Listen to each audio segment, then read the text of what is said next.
Yang ketujuh, topik yang ke-25 Kitabul Adhahi. Topik yang ke-35 Kitabul Adhahi. Subtopik yang ketujuh. Qala al-musannif rahimahullahu Imamu Muslim, babu nahyin man dakhala alaihi ashru dzil hijjah wa huwa yuridu at-tadhiyah an ya'khudha min sya'rihi wa aw adharihi syai'an. Subtopik bab yang menerangkan tentang larangan, sunnah hukumnya. Bukan sifatnya haram, tapi sunnah. Larangannya sifatnya sunnah. Siapapun muslim beriman yang sudah memasuki 10 Dzulhijjah,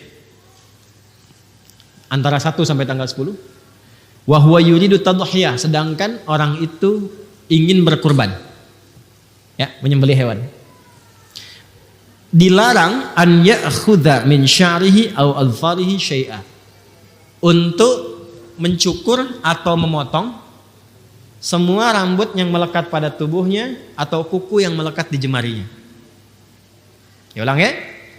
Ada larangan dari Nabi SAW yang sifatnya sunnah bagi setiap yang akan berkurban, yang sudah siap hewannya. Jadi bukan hewan belum siap gitu kan. Hewan udah siap, udah kita beli, udah di atas namakan. Bismillah, udah siap tuh ya. Maka sejak itu terjadi, bisa tanggal 1, tanggal 2, tanggal 5, tanggal 7 bisa terjadi. Maka sejak itu terjadi akadnya, maka bab ini berbicara jangan dulu sampai nanti hewan kurbannya disembelih, jangan dulu potong kuku yang melekat di semua jemarinya, baik tangan ataupun kaki, dan rambut yang melekat di tubuhnya dari ujung kepala sampai ujung kakinya. Jelas? Sekarang kita bacakan hadisnya. Ya. Pelan-pelan. Ada tafsirnya di kalangan ibu? Oh, tidak ada yang menafsirkan ya? Kalau gitu saya yang tafsirkan ya. Diam sebentar. Saya dengar tadi ada yang mau tafsirkan di belakang. Bismillahirrahmanirrahim. Qala wa haddatsana Ibnu Abi Umar al-Makki, haddatsana Sufyan an Abdurrahman Ibnu Humaid Ibnu Abdurrahman Ibnu Auf, sami'a Sa'id bin al-Musayyib. Ini rawinya sampai ke Sa'id bin Musayyib radhiyallahu taala anhu yuhadditsu an Ummi Salamah. Hadisnya dari Ummu Salamah radhiyallahu taala anha.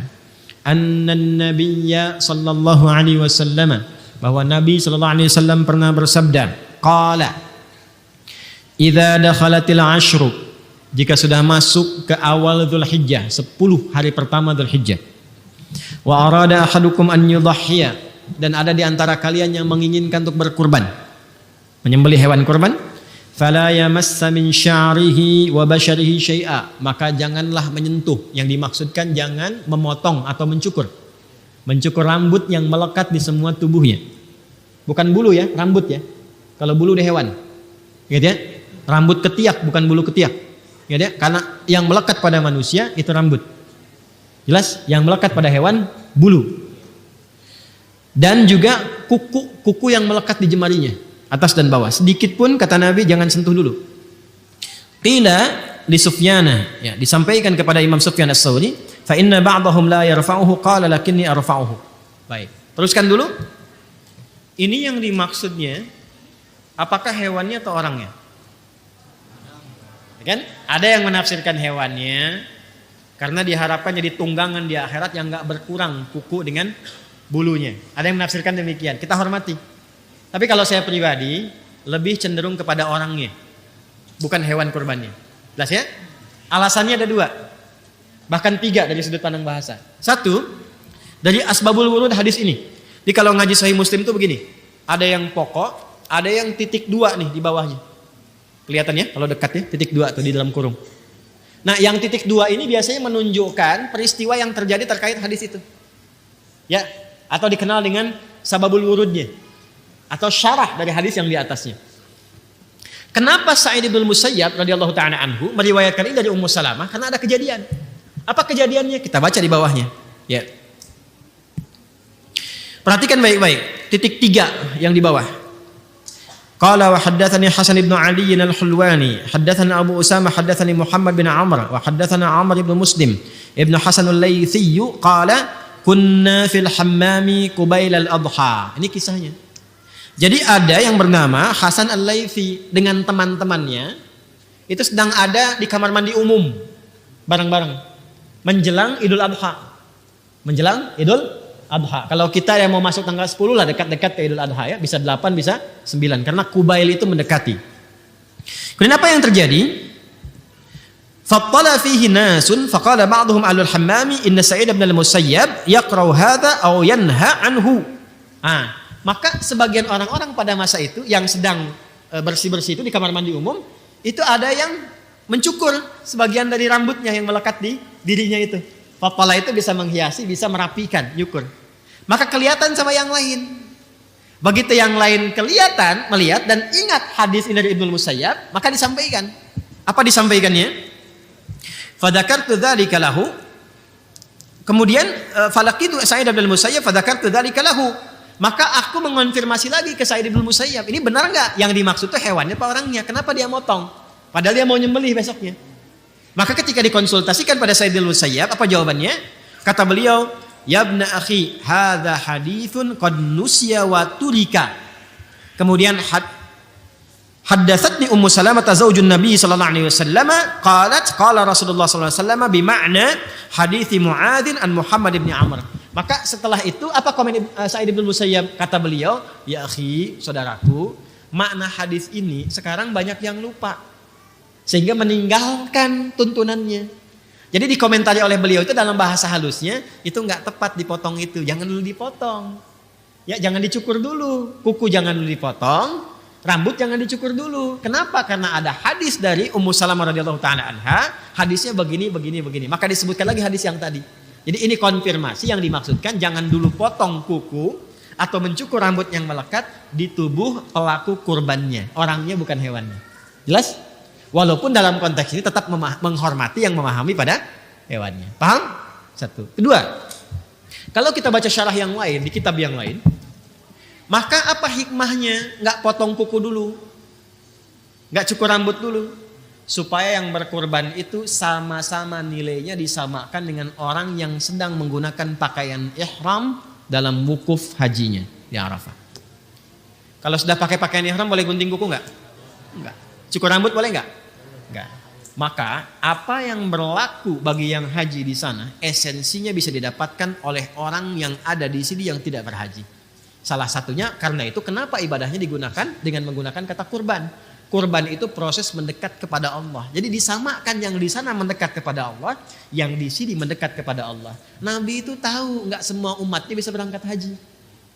Karena itu diberi kesempatan. Kalaupun nggak sempat untuk haji, maka lakukan amalan yang esensinya bisa mendapati yang sama didapati oleh orang yang wukuf di sana. Kalau di sana pakai pakaian ihram, di sini kurban. Ya kan? Sama-sama kurban, sembelih. Berlaku hukumnya, di sana nggak boleh potong kuku, sini jangan potong kuku dulu. Di sana jangan potong rambut, sini jangan potong rambut dulu. Jelas sampai sini?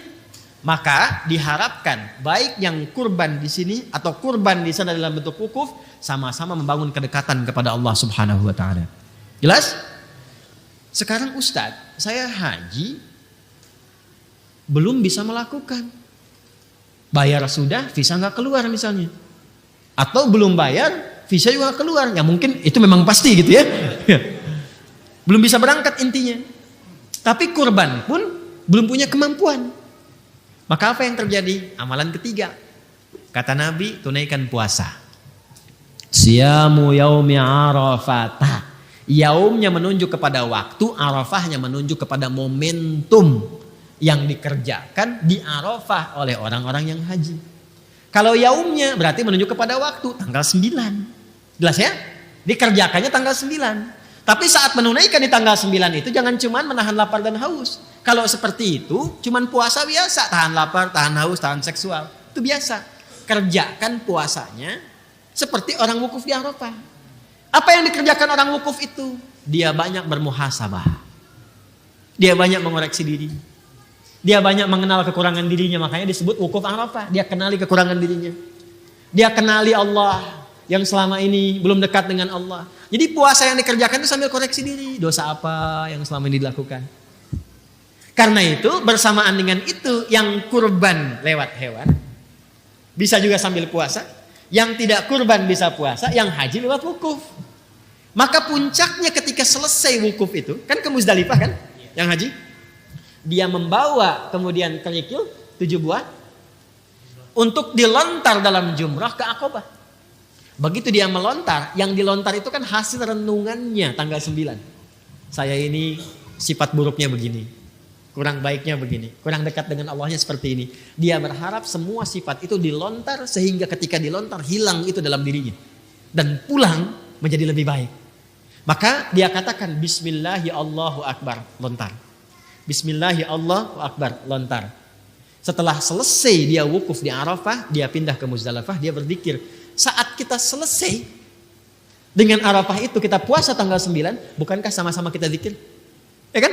Maghrib ya kita zikir Allahu Akbar, Allahu Akbar, Allahu Akbar. Tanggal 10 di sana melontar, tanggal 10 di sini menyembelih. Dan bacaannya sama, di sana Bismillah ya Allahu Akbar, di sini Bismillah ya Allahu Akbar. Di sana menghilangkan sifat-sifat buruk. Sifat buruk itu dalam bahasa Quran munculnya dari sifat fujur. Fujur itu nama lain dari nafsu. Nafsu itu sifat hewani, lawannya takwa. Takwa sifat malaikat. Jadi kita itu ada sifat hewani, ada sifat malaikat. Maka kita harus mengekang, mengendalikan sifat hewani supaya sifat takwanya muncul. Maka yang di sana dilakukan lewat wukuf, yang di sini digambarkan lewat menyembelih hewan. Maka dengan harapan ketika disembelih itu bukan cuma disembelih. Bismillahirrahmanirrahim, puncit, puncit, puncit, bukan begitu. Bukan. Bismillahirrahmanirrahim, rasakan dengan mengalirnya darah itu, maka mengalir pula sifat-sifat hewani kita yang cenderung mengajak kepada perilaku yang buruk. Turunlah kemudian ayat itu yang sangat viral. La yanalallaha luhumuha wala dima'uha walakin lanaluhut taqwa minkum. Perhatikan kalimat akhirnya. Walakin yanaluhut taqwa minkum. Yang sampai kepada Allah itu bukan dagingnya, bukan darahnya, tapi yang diterima oleh Allah ketakwaannya. Maksudnya apa? Ketika dialirkan darah itu, makanya disebut mina tempatnya, mengalir darah. Ketika dialirkan itu sifat jeleknya hilang, hewaninya hilang, maka muncullah takwanya. Maka yang di sana mendapatkan sifat baik, yang di sini mendapatkan sifat baik. Sama-samalah kemudian bertakbir semuanya. Setelah di sana lontar menghadap ke kiblat, setelah menyembelih menghadap ke kiblat. Apa doanya? Doanya sama.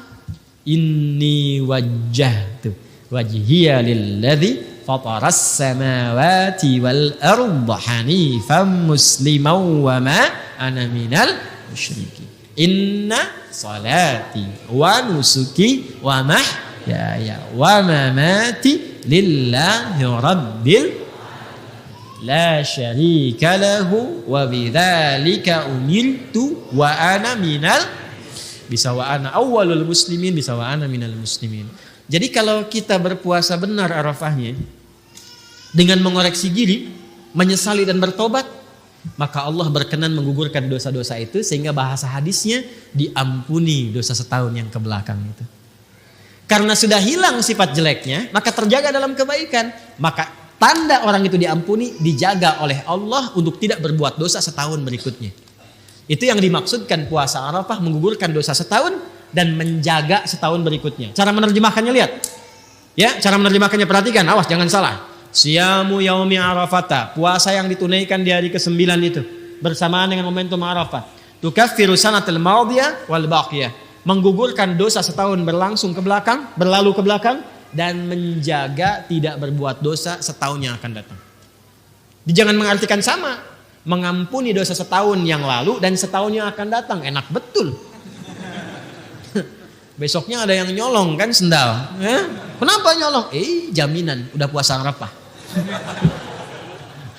Paham ya? Jelas sampai sini? Maka silahkan kalau mau nanti yang puasa tunaikan tanggal 9. Cara puasanya banyak muhasabah, banyak introspeksi, banyak merenung, banyak istighfar, banyak bertakbir, bertahlil, bertahmid. Kalau yang mau kurban disiapkan dari sekarang. Yang sudah siap sebelumnya tahan, jangan potong kuku dan rambut dulu. Taqarrub kepada Allah, itu yang dimaksud kurban itu taqarrub. Dekati Allah, zikir, tahlil, tahmid, banyakin ibadah. Mudah-mudahan dengan itu insya Allah nanti bersamaan dengan saat disembelih harus tahu ya.